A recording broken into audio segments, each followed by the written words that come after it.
Okay, that one's a bit tough. I lean on the side of both in terms of the entrepreneur and and the arguments that's sometimes maybe against schooling and also the arguments that's for schooling. Hmm.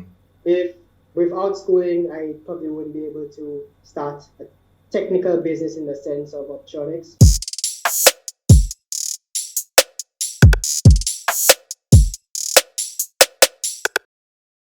Welcome to another episode of Wolves Den. We're going live online for the first time. So, connecting with entrepreneurs across the globe. So, we have with us our new guest. I'll have him introduce himself and tell us exactly a little bit what you do. Okay, thank you, Edsel. Thank you for having me. My name is Keeghan Patrick, co-founder of Orbtronics, current grad student at MIT, bachelor's from UE, former Samarian, former national cricketer. Although sadly, I don't play cricket as much anymore. But that's a quick synopsis of who Keeghan Patrick is. Great, great, great. So, thanks for coming in, man. You said co-founder of Optronics. So, talk about that.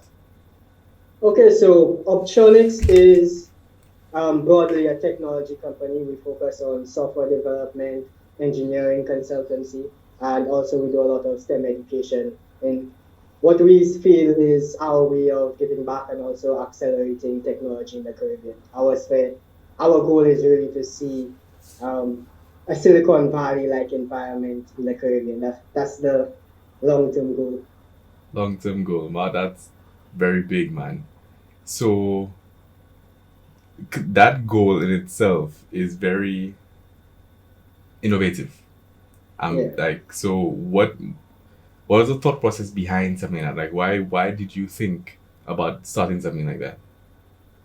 So why like so really that stemmed from my participation in something what I'd call the robotics Olympics. So I had the opportunity when I was younger to take part in this international robotics competition in Washington D.C. alongside my co-founder, and it was really a great experience. We got the opportunity to kind of put something together and showcase our talent on a global stage, and but really um, at that competition, we realized that there was a big divide in what our peers at our similar age was being taught in the developed countries and what we were being taught at the same age within the small island developing states, where for our robot, we really just put stuff together, trial and error, and came up with something that seemed like it worked.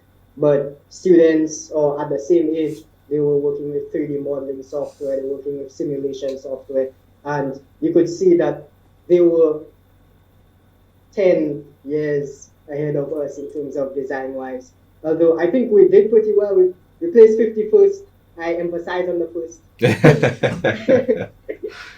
But I really at that point realized that there is a big gap between where we're at and where I think we can be. And I think my co-founder and I, we thought, why is it that we're far behind when we think that we have the potential, we have the people, and we don't think it's a matter of resources or land mass. I think we have many smart people, and I think we have a creative nation, and I think we really believe that we could be on the same playing field. Wow, incredible, incredible. So before we get into how that has formed and whatnot, I want to stay on the beginning. So you gained that insight through an experience, through Yeah. being in Washington with your co-founder. So, um, can you tell me why you're in Washington? Okay. I think I'll probably take a step back all the way to maybe my beginning of maybe my first entrepreneurial activity. So I'm a former Samarian. I went to Samarian's College, and my very first kind of dive into getting this entrepreneurship bug, I participated in a junior achievement program where in that club at the school they allow you to run what is like a real life business within the school. You get to have a board of directors, you get to have staff, you raise capital, you do everything that a normal business does, it's just within the confines of the school. So I started something called Paradox as and became the president of the company. It was an entertainment company. We had a seed round, our friends, family, and fools round. We ended up raising about $1,000 VC, and with that money, we hosted an event. We we called it the SMC mix up. We invited our friends, we invited some girls from the school, we had a DJ, we sold tickets. So Wow. we had that nice little entertainment thing, how it is Mhm. in the Caribbean and in back home. So that that that went pretty well. We made a profit. We were able to return shares to our investors, and I think that's really what sparked that entrepreneurship bug in me early on. So at that point, after we did that, I would have ended up winning Junior Achiever of the Year in 2015. I think I was about 15 or 16 at that time. Wow. And my motivating factor at that point in time was it seemed cool and I liked parties. So that's beginning, and then moving on. I think a year later, I was also a student. I was kind of interested in science, mathematics. So there was this student program called Spice, and I applied to take part in it. It was a program that focused on teaching students programming, robotics, and various university level courses. And I was fortunate enough to get in. It was a program in Barbados, and I think that may be my most influential student program that I've attended, being able to get that hands-on experience of actually building something and getting that experience, learning from really, really knowledgeable people. I think that really sparked my interest in wanting to be an engineer at that Mhm. point in time. Okay. And I think that experience is what also led me to getting the opportunity to um, be part of this first global robotics team that represented St. Lucia and then went off to um, the first global robotics challenge. Okay. So, what was the outcome of that being part of that team? So the outcome, as I said, the outcome was we went over, we participated in a few games, we placed 51st, and after that program, and me and my co-founder really made that realization that we were behind in technological development and STEM education in the Caribbean. At that point, a seed was just planted where Mm. we believed that we had this crazy idea that two guys from St. Lucia, one from Fale, one from Grizzly, we somehow could make an impact on the Caribbean. Right. So crazy idea. Two guys, no power, no say, just two persons that think they're relatively smart and they could help Right. or be useful in some way. So Mm. we kind of sat on that kind of burning desire for a while, both of us. After that, we were about 17, 18. We were applying to university. I went off to the University of the West Indies. My co-founder would have gone on to Howard University. Um, Wow. and it was in the brink of COVID. I, that's when my co-founder came to me with the idea of both of us had to return home because COVID was forcing us out of the country we were in doing our studies. Mhm. And we had to go back home to quarantine, and then things, we had to go back home to quarantine, and then things started to, the restrictions started to lessen, and people were starting to go outside. And before we went back, my co founder came to me with the idea of why don't we have this STEM education program within St. Lucia, and we give back to the community. We help to start advancing STEM education within our country, and maybe this is how we can start creating this movement to advancing technology. And we believe this could be a great economic growth factor for not only St. Lucia, but our goal was really the Caribbean. Okay. So when he came to me with that idea, I thought it was a great idea. He already had the name Orbtronics. He created a logo. Funny enough, at the time, I really did not like the name Orbtronics, but he had a logo already, so I was like, you already went through all this effort, you created a logo, we might as well do the name. And then it slowly grew on me. So that's how we ended up being called Orbtronics. Mm-hmm. So we started planning out this STEM education program. We had one course doing programming and one course doing 3D modeling. And then we had this elaborate kind of end project where we're going to have the students build this medical delivery drone, and this medical delivery drone is supposed to kind of help the students think of how do we solve this COVID problem. So this drone is going to be able to pick up packages from pharmacies of vaccines and then carry it over to remote persons' homes. So that's the high level idea. So Mhm. more or less what we did, we bought a standard drone kit. We put it together. We had the students design an attachment piece. They put it together, and also the students would have programmed the flight pattern that the drone would have to take to carry the vaccines or the medical equipment. It was fake equipment from one place to the other. What we wanted to do, we wanted to actually have it travel across from one actual pharmacy to somebody's house or to a quarantine facility. But what ended up happening because of some technical difficulties, we really just traveled from one end of a school field to the other. But Okay. it really showed students that they had the ability to create something that could solve their problems within the idea. It's not within the island. It's not something where we have to wait for technology to be developed and then we buy it and we use it. But we Right. could create solutions to our own problems. And And that so was that's the how we first started. step. We really started in STEM education field. Mm-hmm. And also that was the first step, essentially. Yeah, that was the first step. Then I would have talked to my co-founder about branching out. How do we help businesses? How do we help the government? How do we help persons with ideas that they want to develop? And that's where we came up. Okay, what are we strong at? We know people who develop software. We know computer science engineers. We are mechanical engineers ourselves. We know how to build things.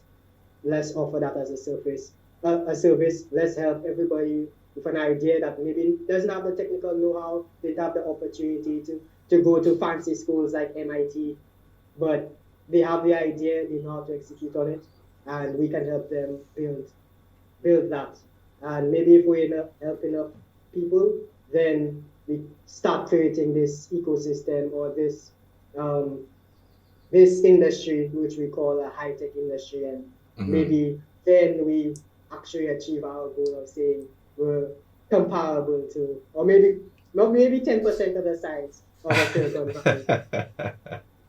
I mean, that's the point. I love to hear that goal of yours. That's great. So Yes. you touched on the fancy education, and that's what I was leading to it. I want to hear your viewpoint of having gone through MIT and schooling in general. You know the debate between business being an entrepreneur and going to school. Many Yeah. entrepreneurs tell us now, oh, school's not important, it just puts you in debt, start earning money as soon as possible. So you went for it, you did school. How that affected, or how do you think? Have you thought about, like, for example, if you didn't go, where would you still be in Orbtronics? No? Okay. That one's a bit tough. I lean on the side of both in terms of the entrepreneur and and the arguments that's sometimes maybe against schooling and also the arguments that's for schooling. Mm-hmm. If without schooling, I probably wouldn't be able to start a technical business in the sense of Orbtronics, where school is a construct that we have developed to help pass on information that other people have learned. So it is very good in accelerating learning, and if somebody has already learned how to add 1+1 and they teach you, it's much faster than you trying to figure out 1+1 on your own. Right. So one end that does accelerate your learning, but two, you have to realize school can only take you as far as what has already been learned or Right. figured out by somebody. Learning what has already been figured out, you're already a couple of years behind. So really and truly, you have to learn as much as you can from what has already been done. But it's your creativity and your ingenuity to now create something new. And you cannot learn that. Creating something new, you cannot learn in school. So you can be somebody that's never gone to school, create something new, and that's really big. You can be somebody that's gone to school, you've learned what has worked in the past, what's not worked in the past, and then use that information to create something new. I think in terms of financing for schooling, I may have been one of the luckier ones or more blessed ones in terms of I've had opportunities to get full scholarships for both my undergraduate studies and my master's degree studies. So I would have gotten a first. I went into the University of the West Indies. I didn't take on any debt. I started studies, and then after 1 year, I would have applied for a full scholarship, and I would have gotten the full scholarship to cover my tuition and my accommodation. So that was really an easy one for me, where I'm getting all this information. I'm not paying any money. Somebody believed in my idea. Somebody believed that, yes, I think this crazy boy from Brazil that had the idea that they want to help create the Silicon Valley. Somebody believed that idea, and they gave me money to pay for my school. Right. So I would have gone through the University of West Indies. I worked for a year, and then I also got the opportunity again because somebody else believed in this crazy idea that we can have a Silicon Valley, we can accelerate technology here in the Caribbean, and somebody more or less. So there was this scholarship program out of the US where if you get into any of the top universities, they will fund your studies, your accommodation, and your tuition to go to school. So I applied to all the top schools, Stanford, MIT. I also applied to the scholarship program. And when I got, I would have then gotten the scholarship. And at that point, it really felt like somebody was just writing me a check for 100,000 US dollars and said, I believe in your idea. We're going to pay for your schooling, and whatever other money, use it as you see, please, as you see best. And I think you can do what you said you set out to do. And I think that kind of belief, if I didn't already have the belief before, that kind of gave me that sense of purpose where I really need to try to make this happen. Whatever idea that I had, whatever. Growing up, when I was 16, 17, 18, 19, 20, that seemed like a crazy idea. Somebody just had an idea of you can make this global impact, and then things start to happen, it starts to seem a little bit more real, and you kind of get to where you are. Still growing, still trying to actually do something. So everybody right now is like a lot of potential. They're trying to actually materialize. Man, that's powerful. I actually like your insight because I'm somebody who's against school. I'm currently like my last year, kicking and screaming. Finally, I would have gone to school in Canada. I came back. I didn't finish, and it took me like years to finally continue again. Like I hate school, but your insight actually made me realize the point of education is learning what people have done. Therefore, you can know what not to do, and so you can end up at a higher level, which is exactly what you said. Now, I took it for granted that that's what school was doing. So with that comment, remember, I made me realize that, in fact, it does accelerate it to that point. Yes, you can go on Google and YouTube and learn and buy a course separately and do the same thing. But to me, it adds value to school, which I didn't have before. So I thank you for that. I also think school also gives you a sense of networking, being around people that have similar goals or similar point in life. I also see a lot of power in networking and being around like-minded people. I think being around like-minded people that you can create a group to that's focused on doing the same thing. Right. I think it's almost impossible to make any significant impact with being just one person. I think it's really people that Right. make things move forward. Definitely. I mean, a solopreneur is definitely a viable option, but I Yeah. agree with you in terms of even if you still need a network. You still need exactly. a team of, maybe you're the only owner, but you have a team with you. Yeah. It's damn near impossible or just not smart to do it alone. Yeah. There's only 24 hours in the day. If you're one person, you can only work 24 hours. Right. And if you have a team of 10, you could earn 20 to 40 hours. So Yeah, exactly. I like that. So now we've spoken about the basics. Let's talk about now and Orbtronics and you personally. What have you guys done since then, and what do you want to do? Well, we know your ultimate goal, but let's go a little bit macro, a little bit. Okay. So yeah. Okay, so let me take you back in the scale. So when we first started, we really started Orbtronics with $0. Mm-hmm. Neither my co-founder nor myself put any money into it. We started off really going around to different businesses, speaking with them if they were willing to sponsor the STEM education program and what we are going to do. We spent months talking to different CEOs, different managing directors, and nothing for months. Our first investment or person that believed in us was a family friend that gave us our first investment, and that's when we bought our kits and we started getting things rolling. We did some advertising, and that's when corporates in Lucia started coming on board, and we got more investment, and things snowballed from there. So that's kind of our form of beginning $0. So we just started with an idea. Mm-hmm. Today we're now an incorporated company, limited liability. We have 2 full-time employees.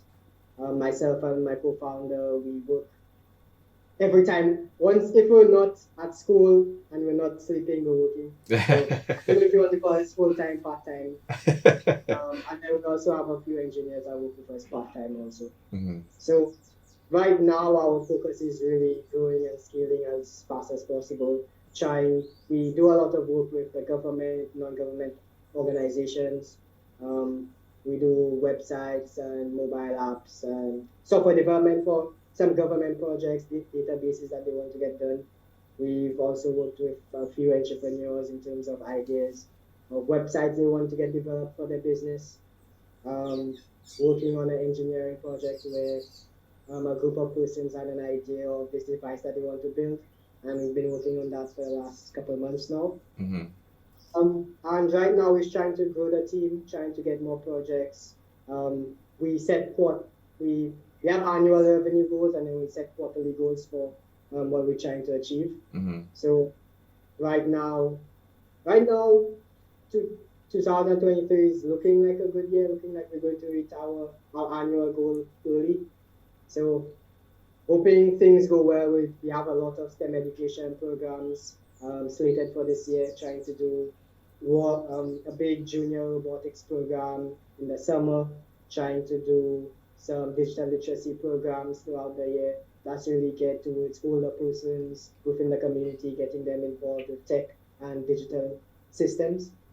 And the robotics program is for younger persons, 12 to 16, getting them exposed to programming, building something cool, and trying to get persons involved in the digital economy and tech space right now. So that's kind of where we at. I forgot to let you, so define for them what does STEM stand for? STEM, science, technology, engineering, and math. Right. Some people also call it STEAM, where you add in the art. So STEM, art? Yeah, science, technology, engineering, arts. I had never heard that one. Some people call it STEAM. Yeah. That's a new thing. So. Arts just trying to weasel their way in. It's not, I'm not a fan of art.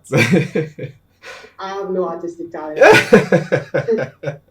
We do need some digital graphic designers on our team. Oh, And definitely. you have two persons in marketing. Right. Definitely, there's value there. It's just, yeah, I'm not a fan Yeah. of it. But that's nice, man. So I actually came across your company with one of the programs that you're doing. I can't remember which one, but when I saw it, I'm like, oh, interesting. And um, and I followed you guys. I was well above the age to join it, but I was just following along to see what you're offering. So I'm very interested in hearing about that. So yes, the specific one's great, but like you have a goal of helping St. Lucians um, raise the level, raise the bar. Do you plan to expand to outside of St. Lucia? And what Yes, exactly is that bar you want to reach? we see ourselves as a regional company. We do want to expand outside of St. Lucia as fast as possible. We're we're working with different organizations in terms of trying to get out like the model of our programs done in different countries that may either mean mobilizing our team or getting other persons within other countries to work with us and giving them this framework that we think has worked in St. Lucia and trying to implement it in other countries. Mm-hmm. So we have two modalities. One is get towards older persons where our goal is to really getting them familiar with new digital technologies that are coming out, getting them able to use ChatGPT, able to make use of online accounting software, being comfortable using information management systems. That's really part of our digital literacy programs. And get to the less tech savvy, get to older persons, and also using digital currencies, digital wallets, the things that are now in our modern society that's helping ease kind of accelerating growth and also making doing transactions easier, making our lives easier. But we also want the older generation to be a part of that and also see the benefits of technology in that space. So that's on one end. Then we also want to groom our younger ones from as early as possible. Right now, our age group is from 12 to 18. And it's really getting them excited about technology, showing them that they can have an idea, they can build it, and they have the power to create a solution to a problem that they have found and implement it within their society, and not thinking that we're too small or we want to be heard or we don't have like the ability to actually create a solution, but trying to give them that kind of that inspiration or that motivation that yes, we believe that you could make something and it would be useful to society or somebody. At least if you make something that's useful to yourself. Man, I'm loving this conversation. You definitely aiming big, and that's exactly what we need. So, and you also mentioned jokingly, if you consider yourself part time or full time because you working all extra hours towards the business. So let's talk about that. Let's talk about the time management and the effort it takes to do what you're doing while still in school. It's tough. I'm not going to lie, it's tough. It really comes from what makes it a lot easier is what I always try to preach is follow your passion. Do what you like to do. I think if you're doing what you like to do, it doesn't really seem like work. There are a few things that you may not like, but it's kind of part of what you do and it doesn't feel like so much of a burden. Also, I feel like you also have to have some motivating factor, something that kind of drives you when you don't feel like working or you don't feel like pushing forward. Because quite frankly, like almost in any given day, like in the beginning of the morning, I could feel on top of the world. By middle day, I could feel like do I really deserve to be here? I don't even know how MIT let me into the institution. They probably made a mistake. So many people they are giving me my mental health could be on the spectrum from the top of the world to there. But it's really about keeping motivated, remembering kind of your goal. So my goal is that I think I could make some impact on the Caribbean, and I really want to see that happen. So almost like every waking day, I'm thinking of like how can I make progress towards this goal, and then um, I enjoy doing that. What also makes it easier, I have a co-founder that has the same goal. So when I'm feeling down, I'm not working, something bad happened to me personally, somebody else is working. It's fine. I love that. The two key things I'm hearing from you is having a vision and staying true to your why. So that's one. And then what we touched on before is teammates, team members, having not being doing it yourself. So that, like you said, when you're not even when you focus on your goal and your why, you're still gonna have the downtime. You're still gonna have especially as an entrepreneur, there's no structure ahead of you. You're building the structure for people behind you. So like you can't. There's nothing to grasp on. So you have to mentally strengthen yourself to navigate. And that's tough. That's tough. Yeah, I think one thing I also touch on. So also when you start building a team, you have people that start believing in you. Now I have two people that's working full time. They would have left like their full time jobs and now they work with us. If Orbtronics fails, then they need to find a job. If we can't continue to grow the company, then we've let somebody. I haven't just let myself down anymore. They have let somebody that believed in my idea and left what they were doing and said, "Yeah, we believe in this idea. We're going to work with you together to move this forward." So now your responsibility extends past just yourself. Right. You have people's livelihood in your hand. Yeah. Yeah. Exactly. So that's actually very, interesting. When we talk about entrepreneurship, you think about the, money, fancy cars, the travel, all these things. These things come with a lot of responsibility. And I'm happy to be able to talk about that so that people realize that, yes, it may, not will, it may come with all of that, but that's down the line. Ultimately, you're affecting people the second you decide to offer, hey, I'm selling phones. The second you decide to start selling these things, you're affecting people's lives. If the phone just blows up, if the phone doesn't work, like people will put their money into you and they're expecting a certain level or degree of work. Yeah. And if you can provide, then the onus is on you. So there's a lot to entrepreneurship, a lot more than the glitz and the glam that Instagram is showing. Yeah. I definitely want to speak on that. So I really think the concept of money, I think sometimes is elusive to a lot of people. I think it is a system that has been created by man, but the core thing is providing value to people. And money is more or less the construct we've tried to use to make transactions happen and put a dollar estimate to or try to put some structure to this ecosystem of like many people working together. So really, I think if you're focusing on creating value for people, where you're trying to make somebody's life better, you're trying to help them do a task, your reward for that is money. But your goal should always be to how can I create value for this person. When you're starting a business, first I think like the most important thing, how can I create value for this one customer?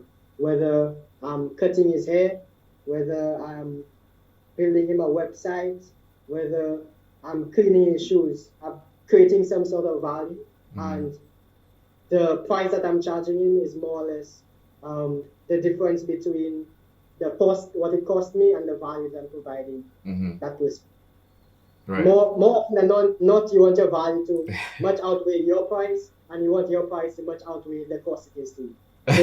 So that's kind of how the business dynamic works. And Right. when you're able to do that for one person, your business now is, how can I do that for 10 people? Yep. When you can do that for 10 people, how can I do that for 100? And now you're thinking of, how can you create that value at scale? Right. When you start reaching scale, that's when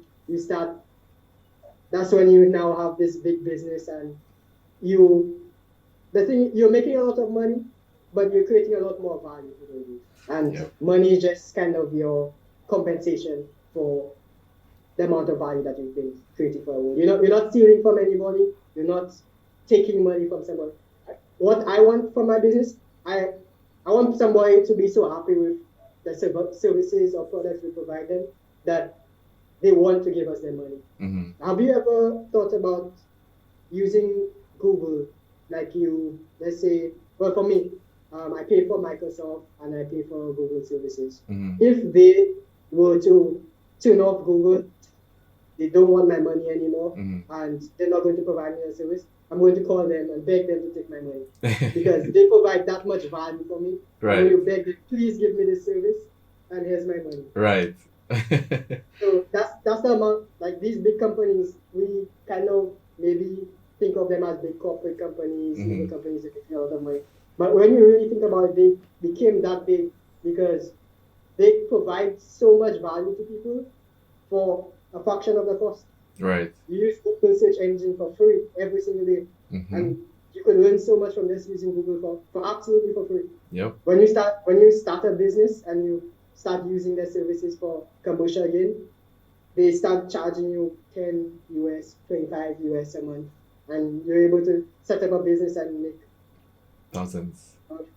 thousands. Definitely. I agree, and I share that thought process. To me, that's what I like it about entrepreneurship. Basically, the value that you bring to people, and in reverse, when I put money into something, I expect a certain amount of value as well.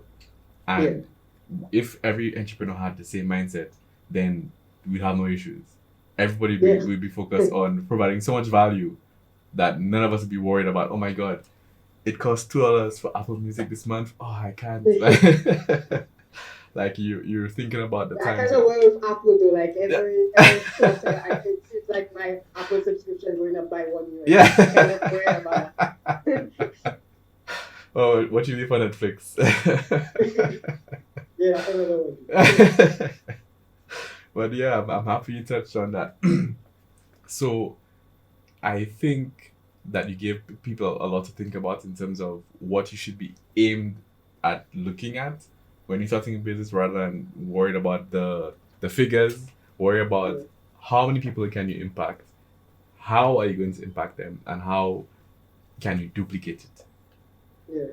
Because you mentioned over and over again that the need for a team, but it's my viewpoint that, not like you said, when you know how to do it for one, do it for 10, do it for 100, do it for 1,000. So when you're making affecting people and making money without even knowing these people, without even asking them, because they're coming to you now, that's when you start to, well, in my opinion, that's when you start to become successful. Yeah. Like, I agree. right. So like what I do now, when I get like a customer review, like that helped me so well. I can sleep so well now. Like when I don't ask, before I'll be like running behind you, like, hey, try this. Let me know what you think. And and now when you get it without even asking, it makes it even more powerful. That more powerful. Yeah, like when you're in that hustle phase, you have to go out, you have to ask, you have to. Yeah. It's an incredible feeling, and I definitely encourage it for everybody and anybody who has a dream, according to you, a crazy idea. Yeah. I absolutely don't believe yours is crazy. I believe that it's 100% achievable. Especially we'll see. We're trying to make it possible. Especially if it's led by somebody like you, who with the mindset like that you have. I definitely think it's achievable. Yeah. And I definitely think it goes for everybody. Everybody has the different field, and I think everybody could become truly successful, like following. My core thing is following your passion. If the best barber could be a multimillionaire, just being the very best in his field. The best person that's collecting garbage could be a multimillionaire by being the best person at collecting garbage. We now I've heard stories from actually they've had garbage collectors come into the school of how they started a business, starting with one garbage truck and going around and collecting garbage from the community. And now he has a fleet of hundreds of garbage trucks, and he's a multi-million dollar company. And his talent was just hardworking, wanting a clean place. Right. So there's many ways to get to the same goal. There's technical avenue. We talk about technology. There's services. There's goods. There's creative persons. I think really and truly, it's just becoming like the best version of yourself and being motivated to really give your best. And for me, I think God has set it in like the constraints of like our natural society that you can only really be very blessed on giving your like the best that you can. Interesting. That's kind of principles and values. So, interesting. So, along with those principles and values that you just spoke about, do you think is it because you read a lot? Is it because of school? Like, where do you think you picked up on those principles and values over time? I don't read a lot until recently. Recently, I've started to listen to a lot more audiobooks. Actually, so I still don't read a lot. I listen to a lot more audiobooks. Well, hopefully you start listening to some podcasts too. And I also start listening to the Wolves Den. Definitely recommend. I think a lot of my like principles and values kind of stem from experiences. Grew up in a Christian household. Books and experiences, and just kind of synthesizing what I think reality or my reality or society looks like to me, and trying to piece together what I think works, what doesn't work, what seems to be true. I also truly believe that there's something that I've started saying and trying to make it my quote, but the only enemy to success is you. And I've kind of coined this phrase together to say that the enemy to the success is you, the person that saying that I can't do it, or the voice in your head that's saying like I'm tired and I kind of am procrastinating, not wanting to move forward, or kind of being small-minded and thinking, okay, thinking I was lucky or it's bad luck why I'm in this situation, or I was just born into it and I was born into this. This is where I'm going to be for the rest of my life. But I think the power of the mind and telling yourself that you can't do this, or setting out, you have an idea and taking action to that idea, saying it out loud maybe, I think is already one step to making it possible. Definitely, man.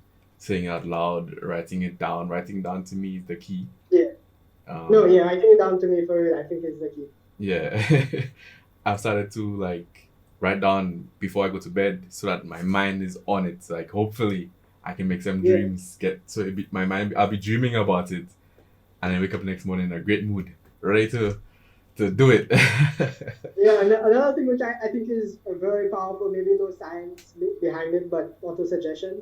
I think saying something out loud really kind of puts it into the atmosphere. There's this one thing that my mother told me a lot when I was growing up, and kind of thought it was like she was just saying things, I was her son, but she always told me like, I am the best, so be the best. And I think she told me that so often, I kind of ended up with this ingrained feeling that, not that I am the best in like a narcissistic way, but in me always trying to give my best in whatever that I do.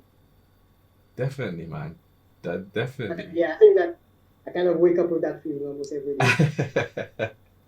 That's an important message. Auto suggestion and doing it from a young age. If you started to subscribe to the thought process of auto suggestion and you become a parent, you want to do that for your child. Tell them things like that daily, and they'll grow up and guess what? Believe it. Oh my Yeah. god. I think if my mother listens to this, she'll probably message me about it. Yeah. She'll be like, so So to auto suggestion, there's a story I have on how I got my van. So I saw it driving grocery one day, and now at the time I was looking for a van. Over a year, I was trying to sell my car to get a van, and every time I went on Facebook, that's how the marketplace. yeah. Within a couple of days, the vans are sold. Like from time of the 2016 Yeah, van, yeah. that's gone. Everybody wants a van. Now I'm like, Missy, I can't get one. And I saw that one, and then they look brand new. And Missy, oh, that's a bit above my price, But I wrote a number anyway. I wrote the number down as BT50 sale, because I didn't know his name. Now I started seeing that van everywhere I go. I noticed it because it's the same for sale sign everywhere. I'm like, Yeah. wow, auto suggestion, right?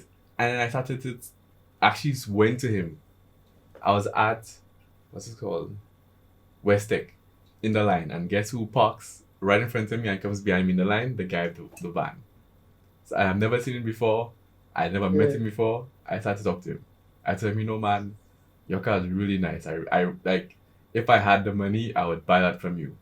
I'm trying to sell mine, blah blah. But even then, I still don't have the money. He's like, yeah, you know what? You end up with it, I laughed. Guess what? A joke. I saw it a couple more times, and I said, what? Let me call him. Asked for the viewing, whatever. I loved it. It felt like mine the second I sat in it. I can't afford the car. I finally got my car sold, and like I said, I still can afford the car. Money, my grandfather decided to just give me some money out of the blue. Never before in my life has he ever done that. And there you go. I was able to purchase the car that I said I was going to purchase about 3 months ago, in joke. And look what happened. I got it. Yeah. That's completely powerful. Sorry?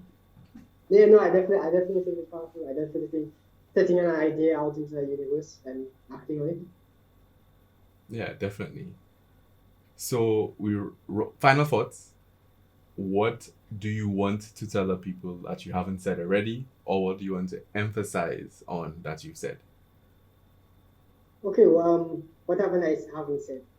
So what I want to emphasize is, and to inspire people to take action. Ideas are cheap. Take action, do, fail, fix, repeat. You can never beat the person that doesn't give up, that if he fails, he's going to try again. Because you're trying again until you're successful, and then you're trying until you can never fail. So the chances of failure are high. In anything you do, for any possible venture, there's 1,000,000 ways that you could fail. And there's maybe only like 5 ways you can succeed. Mm-hmm. But when you do nothing, there's 0 ways for you to succeed and millions of ways for you to fail. So you could take it, the audience could take it how they see it. Right. That's my take. Powerful, and very true. So thank you so much, man. Thank you for hopping into the den. What I like to ask of my guests are, you familiar with Discord? Discord, yes. Yeah. So I have a Discord, and I would want to open the floor to persons to ask questions. So a week, during this entire week, if you could just pop in, answer possible questions that they have for you, would that be something that you can do? Yeah, no problem. Yeah. All right. So cool. Thank you so much. I really enjoyed this conversation, genuinely. And I definitely I know that Orbtronics will achieve the goals that you have, because you're the one who's leading the way. Thank you. I hope I'm back on the den soon. Maybe in a couple of years. Definitely, man. Much appreciated. And thank you all for listening. Right. Hey there, Alpha Pack. Thanks again for watching this week's episode. Continue the discussion on our community Discord. Every week, I'll have the guest come in and answer you guys' questions. The link will be in the description below. See you there.